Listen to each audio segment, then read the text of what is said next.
प्रिय छात्रों नमस्कार। एनसीईआरटी गणित कक्षा 10वीं में आपका स्वागत है। आज हम लोग प्रश्नावली 8.1 का प्रश्न क्रमांक 1 हल करेंगे। तो आइए सबसे पहले प्रश्न पढ़ लेते हैं। इसमें दिया गया है त्रिभुज एबीसी में कोण भी समकोण है जिसमें AB बराबर 24 सेंटीमीटर तथा BC बराबर 7 सेंटीमीटर हो तो निम्न के मान ज्ञात कीजिए। तो सबसे पहले हम त्रिभुज एबीसी बनाएंगे जिसमें कोण भी समकोण रहेगा इस तरीके से। अब इसमें कोण भी हमने समकोण पर बनाया है। आप A और C कहीं भी बना सकते हैं, उसमें कोई प्रॉब्लम नहीं है। इसके बाद इन्होंने दिया है AB बराबर 24 सेंटीमीटर। तो आप देखिए यह AB आपका कहाँ पर है, यहाँ पर AB है, तो आप यहाँ पे लिखोगे 24 सेंटीमीटर। तो चलिए हम लिख देते हैं सबसे पहले यहाँ पे 24 सेंटीमीटर। और इसके बाद BC दिया गया है 7। ये देखिए ये है BC, तो यहाँ पे हमें दिया गया है 7 सेंटीमीटर। तो हमने 24 और 7 दोनों लिख लिया क्योंकि AB दिया गया था 24 आप देख सकते हैं और BC दिया गया था 7, तो ये भी हमने लिख लिया। तो हमें निम्न के मान ज्ञात करने के लिए कहा गया है sin A cos A sin C cos C। तो चलिए सबसे पहले हम थोड़ा लिख लेते हैं कि त्रिभुज ABC चित्रानुसार त्रिभुज ABC है और ये चित्र जो है आप बगल से यहाँ पे बना के आएंगे एग्जाम में और यहाँ पे लिखेंगे चित्रानुसार त्रिभुज ABC है जिसका कोण भी समकोण है और जहाँ AB बराबर 24 सेंटीमीटर और BC बराबर 7 सेंटीमीटर है। तो ये सब मैं लिख लेता हूँ, तो ये आपको लिख लेना है। अब यहाँ पर जब भी आपको चित्र में दो भुजाएं दी हैं और तीसरी भुजा ज्ञात करनी है तो पाइथागोरस प्रमेय का आप इस्तेमाल करेंगे और पाइथागोरस प्रमेय से तीसरी भुजा ज्ञात हो जाती है। तो जब भी किसी त्रिभुज में दो भुजाएं दी गई हों और तीसरी भुजा ज्ञात करनी हो, कोई भी दो भुजाएं दी गई हों और तीसरी भुजा ज्ञात करनी हो, तो हम पाइथागोरस जो प्रमेय है उसका इस्तेमाल करेंगे। तो चलिए हम यहाँ पर लिखते हैं त्रिभुज एबीसी में पाइथागोरस प्रमेय से। तो ये भाषा लिखने के बाद हम लिखेंगे त्रिभुज एबीसी में पाइथागोरस प्रमेय से।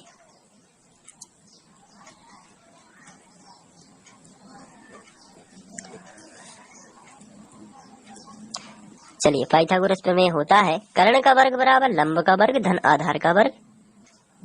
चलिए अब आपको मालूम है कर्ण क्या होता है, लंब क्या होता है और आधार क्या होता है। चलिए अब यहाँ पर कर्ण जो है वो समकोण के सामने की भुजा होगी जो कि हमें ज्ञात करनी है। तो अभी हम इसको लिख सकते हैं AC। कर्ण क्या होगा AC, क्योंकि ये समकोण के सामने है। तो हम लोगों ने स्टडी किया है इसके पहले वाले वीडियो लेक्चर में कि कर्ण क्या होता है। तो समकोण के सामने की भुजा क्या होती है, कर्ण। तो यहाँ पर हम लिखेंगे AC का वर्ग, क्योंकि यही तो हमें निकालना है। तो हम लिख सकते हैं AC का वर्ग।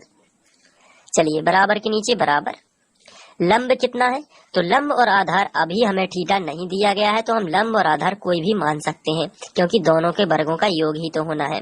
चलिए लंब हम मान लेते हैं 24, तो 24 का कर देंगे वर्ग प्लस आधार हम मान लेते हैं 7, तो इसका कर देते हैं वर्ग।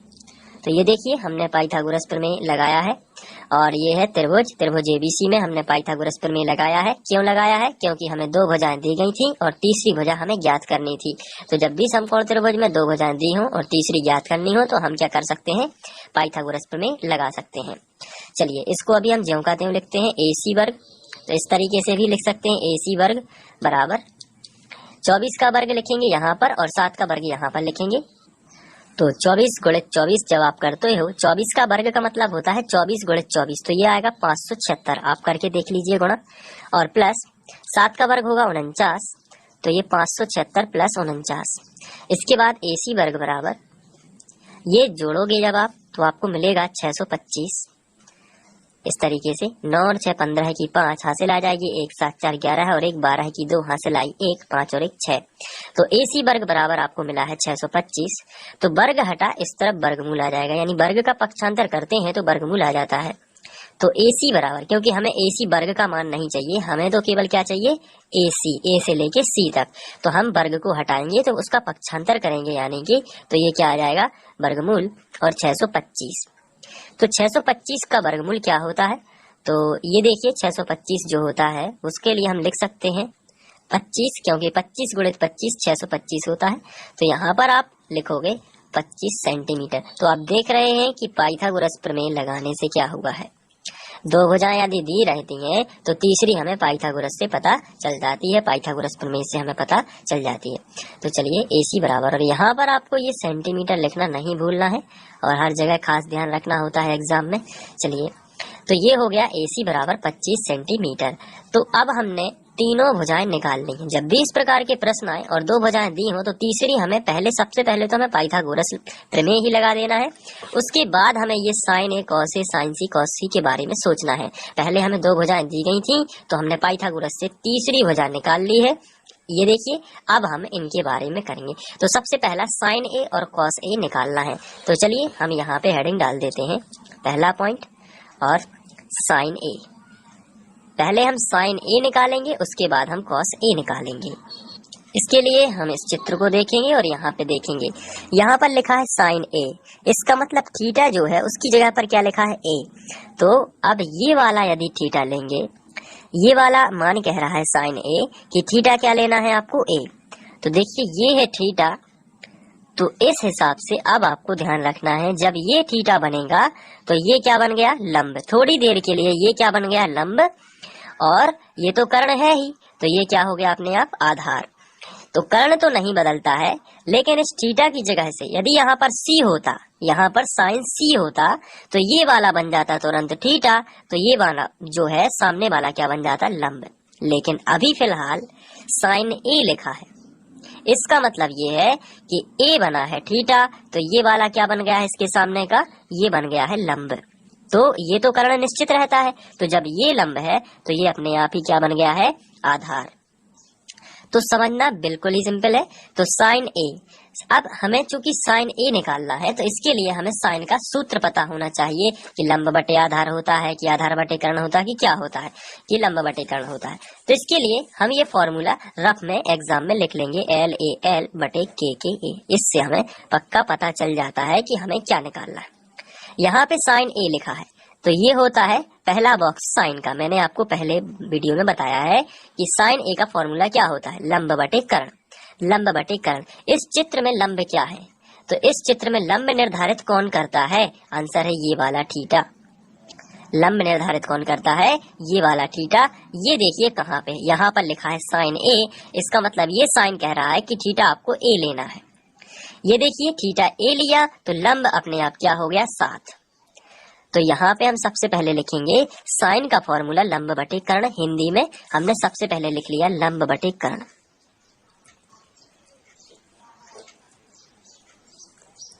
इसके बाद बराबर लंब कितना है, तो लंब A है थीटा, तो सामने की भुजा लंब हो जाएगी 7 और कर्ण तो निश्चित रहता है 25।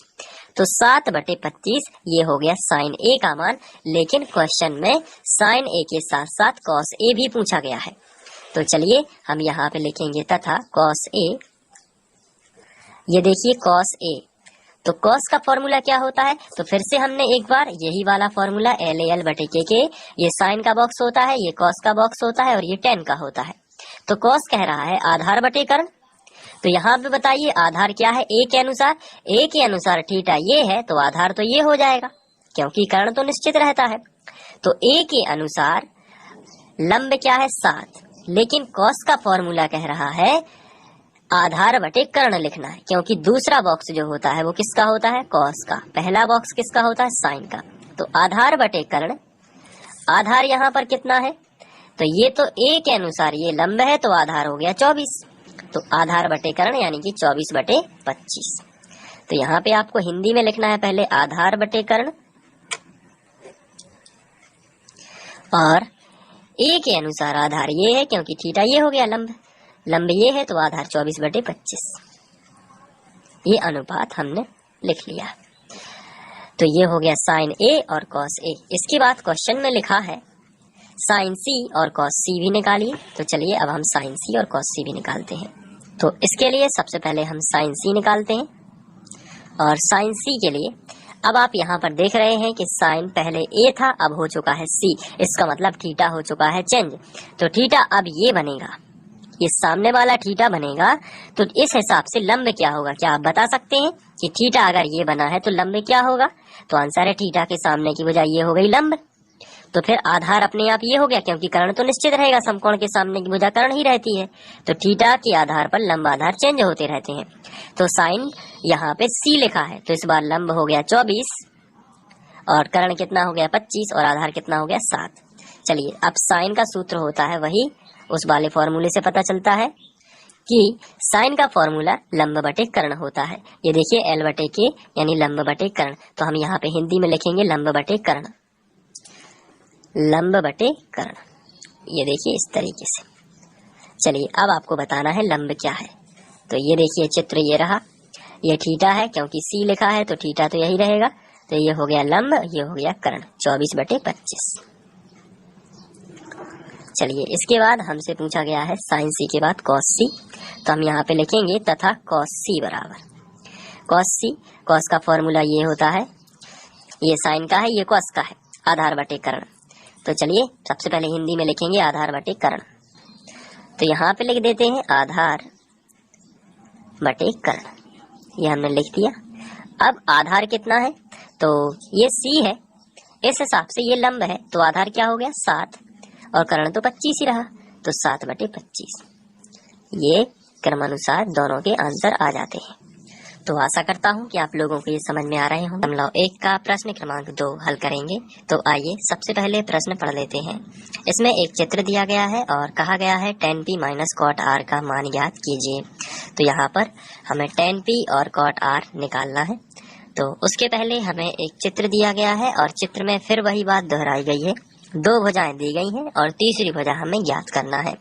तो जैसा कि हम लोग पहला क्वेश्चन जो कर चुके हैं उसमें हमें 2 भुजाएं दी गई थी और तीसरी भुजा निकालनी थी। तो हम लोगों ने पाइथागोरस प्रमेय का इस्तेमाल किया था।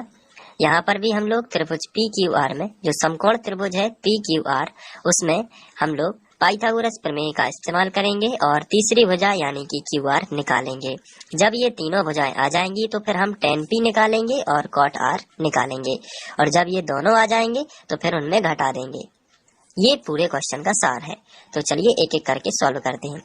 सबसे पहले हम लिखेंगे चित्रानुसार समकोण त्रिभुज PQR। आप देख रहे हैं PQR समकोण त्रिभुज। जब आप लिखोगे तो आप में को बीच में वो समकोण बिंदु बताना है जहां पर 90 अंश बना है। तो अपन लिखेंगे यहाँ पर समकोण त्रिभुज PQR में पाइथागोरस प्रमेय से, यहाँ पर पाइथागोरस प्रमेय लिखेंगे। तो कर्ण का वर्ग पाइथागोरस प्रमेय हम सबसे पहले जानते हैं कि क्या होता है, कर्ण का वर्ग बराबर लंब का वर्ग धन आधार का वर्ग। तो हमने ये लिख लिया। इसके बाद कर्ण का वर्ग, तो हम लोग जानते हैं कि समकोण के सामने की भुजा कर्ण होती है। यहाँ पर ये देखिए समकोण है, तो समकोण के सामने की भुजा क्या है 13, तो यही तो कर्ण है। तो यहाँ पे हम लिखेंगे 13 का वर्ग, फिर बराबर के नीचे बराबर लंब और आधार हमें लिखना है। तो यहाँ पे थीटा हमें निश्चित नहीं है कि कौन सा है, तो कोई भी लंब ले सकते हैं और कोई भी आधार। चलिए लंब हमने ले लिया 12, तो 12 का वर्ग और आधार हम ज्ञात कर लेंगे QR। तो इसे हम क्या लिख सकते हैं QR आधार को, तो QR का हो जाएगा वर्ग इस तरीके से। चलिए अब आगे बढ़ते हैं और इसको आगे सॉल्व करते हैं। ये लिखा है 13 का वर्ग, तो 13 का वर्ग यानी 13 गुणित 13 है, तो ये आता है 169। आप 13 गुणित 13 करिए 169 आएगा। बराबर के नीचे बराबर 12 का वर्ग यानी 12 गुणित 12 यानी 144, ये भी आ जाएगा। प्लस QR का वर्ग है, तो यहाँ पे हम लिखेंगे QR वर्ग, ऐसा भी इसको लिख सकते हैं। होल स्क्वायर हटा के सीधा QR पे वर्ग लगा देते हैं। ये QR इसलिए है कि QR एक क्वांटिटी होती है और वो पूरी होती है, इसलिए अलग अलग नहीं आता है। चलिए ठीक है। इसके बाद ये जो है संख्या है और ये भी एक संख्या है, लेकिन ये QR है, तो इसका मान निकालना है, तो इसका हमें पक्षांतर इस तरफ करना पड़ेगा। तो 169 यहाँ पर पहले से लिखा था और ये प्लस वाली संख्या जो है इस तरफ आ जाएगी, तो ये माइनस में हो जाएगी 144। बराबर में आपको मिलेगा QR वर्ग इस तरीके से। 169 में से 144 घटा देते हैं तो मिलता है 25 और बराबर QR वर्ग। वर्ग घटेगा तो आ जाएगा वर्गमूल, तो √25 बराबर QR। और 25 का वर्गमूल हम सभी जानते हैं कि 5 होता है, तो 5 बराबर QR। तो अब हम चित्र में QR की जगह पर 5 सेंटीमीटर लिख सकते हैं यहाँ पर। तो हम यहाँ पे लिखेंगे 5 सेंटीमीटर। ये देखिए ये आया है अभी मान। तो पाइथागोरस की हेल्प से हमने क्या किया है, तीसरी भुजा भी ज्ञात कर ली है। अब हमें क्वेश्चन में दिया गया है कि tan p में से cot r घटाइए। तो tan p का जब मान होगा तभी तो हम cot r में से घटाएंगे tan p को cot r, और cot r का भी हमें मान पता होना चाहिए। तो चलिए सबसे पहले हम tan p निकाल लेते हैं। तो यहाँ पर हम हेडिंग डालेंगे, इसलिए tan p बराबर, तो tan p, यहाँ पर थीटा क्या है p, तो यहाँ पे हमें थीटा का पता लग जाता है, जिससे हमें लंब भी पता लग जाता है। तो tan p पूछा गया है, तो सबसे पहले तो यहाँ पे देखिए ये थीटा काम कर रहा है, तो इसके हिसाब से ये लंब होगा और ये आधार होगा, क्योंकि कर्ण तो निश्चित होता है। लेकिन tan का सूत्र क्या होता है, तो फॉर्मूला वही होता है LAL बटे KKA। लेकिन यहाँ पर tan है तो ये साइन की लाइन है, ये कॉस की लाइन है, तो ये किसकी लाइन हो जाएगी, tan की लाइन। तो ये साइन का बॉक्स है, ये कॉस का बॉक्स है, और ये tan का बॉक्स है। तो tan फॉर्मूला क्या कहता है, लंब बटे आधार, लंब बटे आधार। तो यहाँ पे हम हिंदी में लिखेंगे लंब बटे आधार, इस तरीके से। लेकिन लंब कितना है ये चेक कर लेते हैं। तो थीटा क्या है p, तो इस हिसाब से थीटा के सामने की भुजा क्या होगी, लंब 5 बटे, ये बटे लिखा है तो यहाँ पर भी बटे खींच दिया। आधार क्या हो जाएगा, तो कर्ण तो निश्चित है, लंब भी निश्चित हो चुका है, क्योंकि थीटा p है, तो इसके सामने की भुजा ये हो जाएगी लंब। तो आधार क्या होगा, 12। तो tan p मिला है 5 बटे 12। अब इसमें से घटाना क्या है, क्वेश्चन देख लेते हैं। इसमें से घटाना है cot r, तो इसके लिए हमें cot r भी निकालना पड़ेगा। तो चलिए cot r भी निकाल लेते हैं। तो हम हेडिंग डालेंगे cot r बराबर, और cot का फॉर्मूला tan का उल्टा होता है, यानी आधार बटे लंब। तो हम यहाँ पे, क्योंकि tan और cot एक दूसरे के उल्टे होते हैं, तो यहीं से देख के आपको एग्जाम में लिख देना है कि आधार बटे लंब ये हो जाएगा, ये आधार बटे लंब। अब यहाँ पे लेकिन थीटा क्या काम कर रहा है, तो थीटा काम कर रहा है r। तो r देखिए, अब इस बार ये बनेगा थीटा, तो ये बन जाएगा लंब, और ये लंब बनेगा तो ये अपने आप क्या हो गया, आधार। तो आधार क्या पूछा गया है, cot r के हिसाब से आधार क्या है, तो r के हिसाब से लंब ये है, तो आधार तो ये होना चाहिए। तो यहाँ पे हम लिखेंगे 5, और r के हिसाब से लंब क्या है, तो r के हिसाब से r के सामने की भुजा यानी 12, ये हो जाएगी लंब।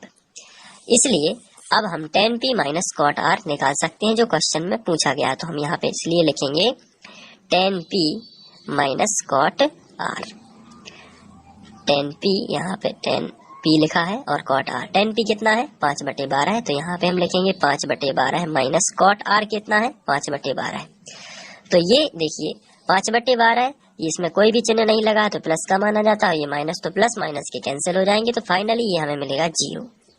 तो इस तरीके से हम tan p और cot r निकाल लेंगे बड़े ही आसानी से। तो इस तरीके से आपको सॉल्व कर लेना है। Thank you.